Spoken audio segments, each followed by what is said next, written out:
Hello, good morning, and welcome to today's Liverpool.com morning stream. I'm Matt Addison. Ben Botchak is with me. Apologies for the slight delay. We've had a couple of little Wi-Fi issues and we couldn't hear each other and all sorts has been going on. So let's see how the next 10 minutes or so goes. Hopefully it goes well enough that we can get through it without any major problems. And that was certainly the case, Ben, for Liverpool last night against Toulouse in the Europa League. It was obviously a 5-1 win. Liverpool scored a fair few goals.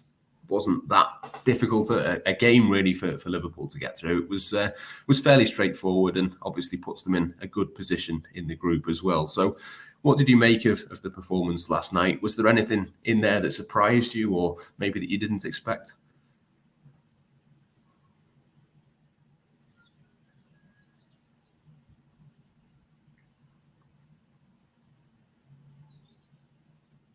I think that's a sure sign that the Wi-Fi might have gone down there, Ben. I'm not sure if you can still hear me, to be honest. Yeah, I mean, I could hear you. Yeah, I think we're struggling a little bit, aren't we, with the Wi-Fi here? But yeah, we may have to bring this to an end if Ben is unable to hear me. But yeah, do get your comments in if you're watching along live. I'll try and keep going as long as I can. Ben's just jumped out to try and see if his Wi-Fi can keep up with it, and hopefully he can come back in. But yeah, it was a good performance for Liverpool, wasn't it, last night? There was a couple of moments where they scored fairly easily. The Diogo Jota one to go straight in the first few minutes. That was certainly a good moment for them. Liverpool obviously going on to score 5 probably was a little bit easier than a lot of people were expecting. Let's try again, Ben. Try and bring you back in just after your thoughts for the game last night and what you made of Liverpool's win over Toulouse. I thought it was a victory and kind of what expecting really, even with the second. You know, you expect Liverpool to get a result and a comfortable result at Anfield, playing at home in front of the home supporters. I didn't think Toulouse was that much of a threat. I know they're probably one of the second favourites maybe in this group alongside Union SG, but I think Liverpool on the night just too much for them, and it didn't really surprise me, the result. I think overall Liverpool did enough. Yeah, certainly Liverpool comfortable winners. You'd expect them to be able to go on and win the group fairly comfortably from this position. But a couple of comments already about Ryan Gravenberch. I think we may have lost Ben again, so I'll try and keep talking for as long as I can. We might have to bring this to an end unless we get a few decent questions in that I can kind of talk you through over the next few minutes on my own. But a question from the captain: is Gravenberch going to turn out to be a bargain? I think that's pretty clear already that that's probably going to be the case. I think we've written a few times already that he's almost bizarrely gone under the radar at Bayern Munich. Not quite sure how they didn't manage to get a little bit more out of him. It wasn't even that he didn't impress. You know, when he was on the pitch, it was more a case of just not being able to get onto the pitch at all. Barely got any minutes, barely played any football. So I think, yeah, definitely a bargain. I think what we've seen from him so far, maybe not last night, it was probably a little bit easier than what we'd like to give him a proper assessment in terms of what he can bring for Liverpool. But I think he is certainly another transfer gem that Liverpool have picked up. I know James Martin on Liverpool.com wrote a piece last night about sort of the impact of him and compared him to Jude Bellingham, apparently on Liverpool's list with Bellingham and Tchouameni and a couple of these other players 2 or 3 years ago was Ryan Gravenberch as well. So obviously a player that's been on Liverpool's radar for a long time. Very much a player who does a lot of the things that we've not seen from a Liverpool midfield for a long period of time. I think it's fair to say he offers a lot more of a goal threat. We've seen that early on. We've seen, I think, that kind of trademark. I know he said he watches a lot of Zinedine Zidane videos. I think that's certainly something that we've seen within the performances that we've had from him in a Liverpool shirt so far. You think of, that little sort of half turn, if you like, where he takes the ball and instantly he's travelling towards the opponent's goal. I think, for someone to be able to take the ball under that pressure, progress the ball up the pitch with dribbling and obviously the passing as well that he's got, I think is is really impressive. So yeah, I've been very, very impressed with him so far. £35 million or so, about 40 million euros. There's not many midfielders that you can get to bring into your team of that kind of value. So I think that was certainly, a good one for Liverpool to have done. It'll be interesting, I think, to see which one of him and Curtis Jones becomes the first choice across the course of the season.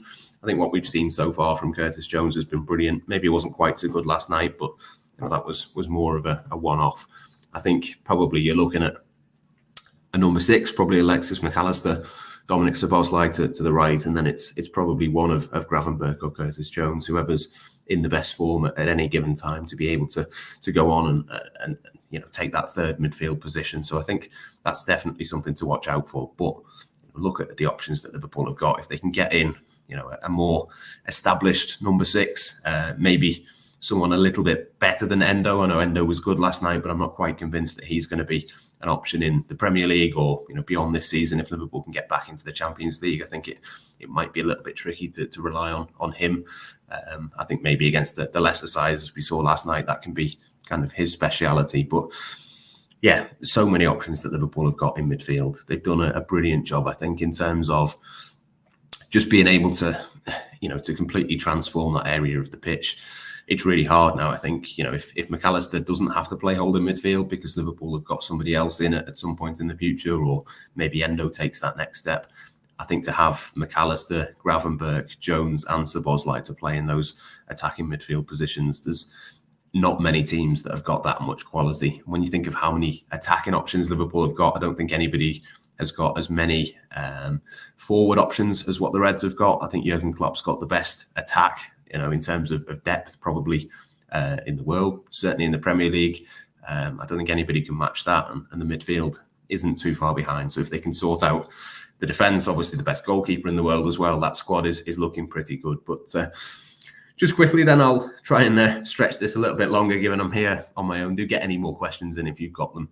We'll just do 2 or 3 more minutes and then leave it there for now. But another question from the captain as well. Our midfielders are brilliant, but are we still a little bit worried about teams getting at the defence too easily? I think that's probably fair to a certain extent. There was a couple of moments yesterday where Toulouse maybe got through a little bit too easily. Maybe that could be different if Liverpool had a first-choice defence. I think Luke Chambers did well at left-back. I was really impressed with him. I've seen a lot of him at youth level. He's always, a really impressive player. I think, it's obviously always going to be a big step to go and play from, under 21s football where you're playing in front of 50 people to Europa League on TV, 50,000 people in the stadium. I think that's, a big step up, but I think he did pretty well. But potentially there might be, there might be a little bit more solidity to be had there when Andy Robertson's back. Again, we don't know exactly how long that's going to be. If you've got, your proper centre-backs there, not proper, but first choice centre-backs there, I think that makes it a little bit different as well. So I'm not massively worried in terms of teams getting at Liverpool. And to be honest, I think that the big issue that Liverpool had last season was against the lesser teams. I think we're going to see really, they've obviously, got Everton out of the way. That's, obviously a team lower down the table, but maybe a little bit different to the others in terms of being a derby. I think we're going to see Nottingham Forest, Luton, Brentford, these teams. If Liverpool can just keep doing what they're doing and making sure that they take the points off the teams that you'd expect them to take, I think that's probably for the best in terms of what Liverpool can do this season. I'm fairly confident, even with the defence in the way that it is. I think Liverpool can score so many goals. I spoke about the attacking options that they've got. Even if teams do get at Liverpool a little bit too easily at times, they're not going to score every time because it's harder to beat Alisson than it is to beat most goalkeepers. But, even if an opposition do score, I always fancy that Liverpool will score at least a couple of goals in every game that they play. Manchester City in a few weeks, maybe that's a little bit of a difficult one where, they might have to be a little bit tighter to win that game.